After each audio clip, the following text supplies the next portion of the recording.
Hi everybody, it's Willie's American Guitars again, and we hope you like us on Facebook and favor us with your positive vibe on YouTube. This guitar is a 6119. The 6119 was a single pickup version of the 6120. This is an unusual one. It's in a two-tone green. I have to tell you, I first met this guitar when I jumped on stage with some friends of mine, and I tried his guitar and I fell in love with it. For 4 years I bothered him about selling it. This is my guitar. I absolutely love this guitar, in part because it feeds back a little bit on stage. And I won't go into too much of this, but this is a SuperTron pickup.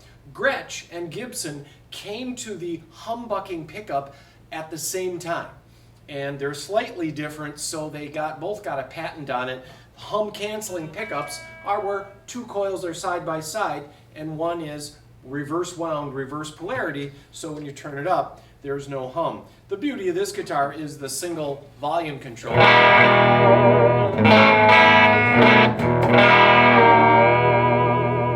So, there we go. Now, later, the 6119 turned into a guitar that's familiar to any of you Beatle guys, and this guitar just came to us. We did a fresh neck set. As you know, that means we take a neck that was pulling up this way and we take it out and put it back in so it's up at an angle. Now this has the single coil pickups. They'll hum a little bit through an amplifier.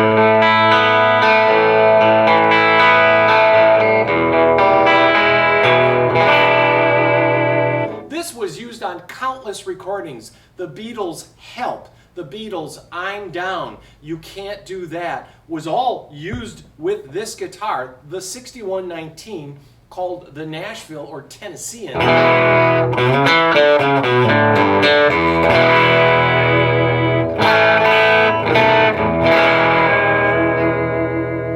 These are called high-low-trons, these single coils, and they have a great crispness to them.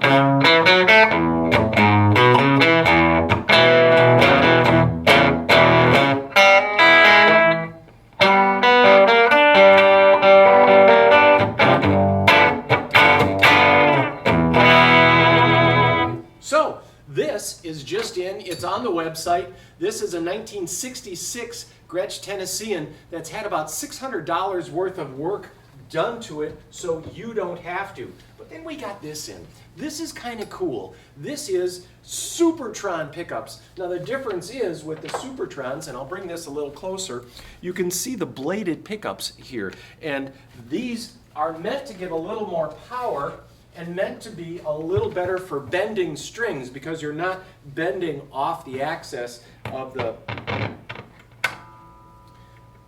pickup. So with these bar magnets, you can bend.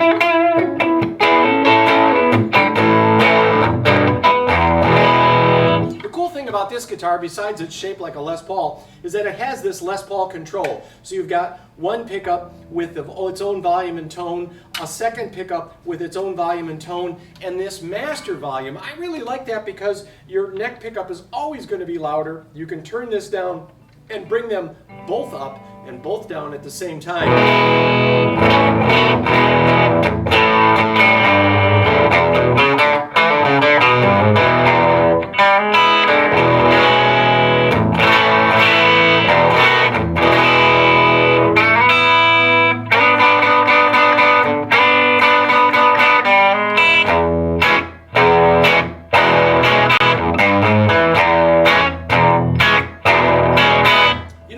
People that were Beatles fans really put down these SuperTron pickups, but they're kind of cool.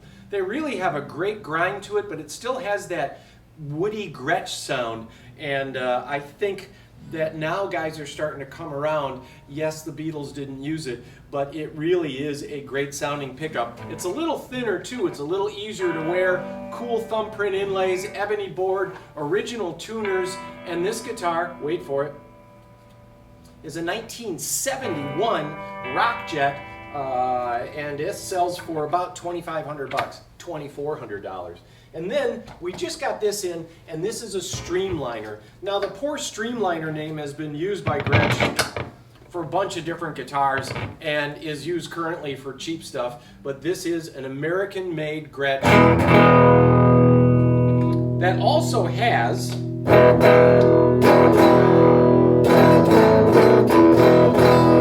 these SuperTron pickups.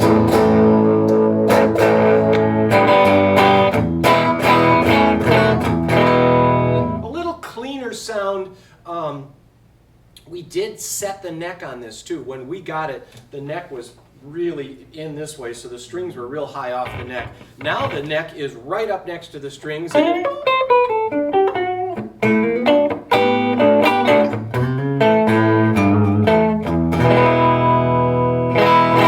This is an all-original, American-made, lacquer-finished Brazilian rosewood board Gretsch, and don't quote me, I think it's about $2,100. It's a non-original case, but the guy got the case new with the guitar, so he didn't know that. These standby switches are kind of cool for you guys that are familiar with Gretsches. In the middle position, while you're sitting around waiting for the singer to show up, and then it's on, off, or on.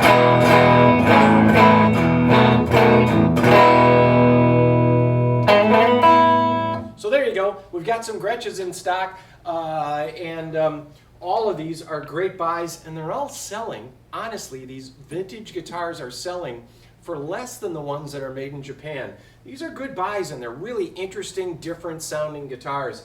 I'd highly recommend any of these to you. And I'm playing right now through this Carr Sportsman, one of my favorite amplifiers. Y'all come back. Give us a call.